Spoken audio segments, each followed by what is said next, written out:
राष्ट्रवादी काँग्रेसमधील फुटीनंतर जवळपास सगळेच महत्त्वाचे नेते अजित पवारांसोबत गेलेले आहेत आणि त्यामुळे शरद पवार गटामध्ये दुसऱ्या फळीतील नेत्यांशी वानवा आहे।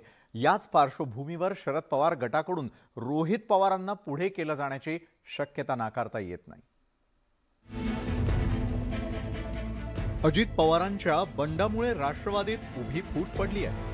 शरद पवारांसोबत असलेल्या आमदारांची संख्या मर्यादित आहे, तर अजित पवारांना राष्ट्रवादीतील आमदारांचं मोठं पाठबळ आहे। राष्ट्रवादीतील फुटीनंतर आता शरद पवार समर्थकांकडून रोहित पवारांना पुढे केलं जात असल्याचं पाहायला मिळतंय।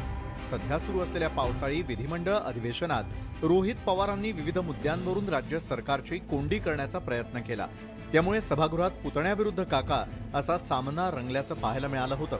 आता पक्ष आणि चिन्हासाठी दोन्ही गटात रस्सीखेच सुरू झाली आहे। त्यामुळे चिन्हापेक्षा विचार महत्त्वाचे, चिन्हापेक्षा कुठल्या व्यक्तीसाठी आपण लढतोय, कोणासाठी आपण लढतोय आणि कोणाच्या बरोबर राहून आपण लढतोय, म्हणजे साहेबांबरोबर राहून लढतोय, हे आमच्या सर्वांसाठी जास्त महत्त्वाचं आहे।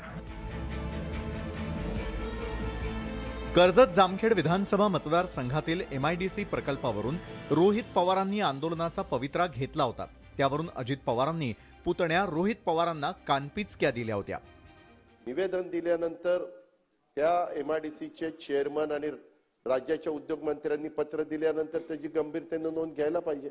अशा पद्धतीने बसणं उचित नाही आणि त्याचे पुरावे पण माझ्याकडे। राष्ट्रवादी काँग्रेसमधील फुटीनंतर रोहित पवार अधिक आक्रमकपणे शरद पवार गटाची बाजू मांडत असल्याचं पाहायला मिळतंय।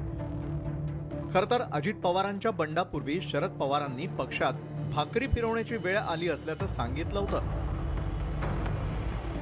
आता अजित पवारांच्या बंडामुळे पक्षातील बहुतेक बडे नेत्यांनी शरद पवारांची साथ सोडली आहे, त्यामुळे शरद पवारांकडून रोहित पवारांना पुढे केलं जाण्याची शक्यता नाकारता येत नाही।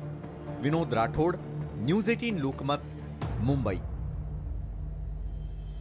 बातमी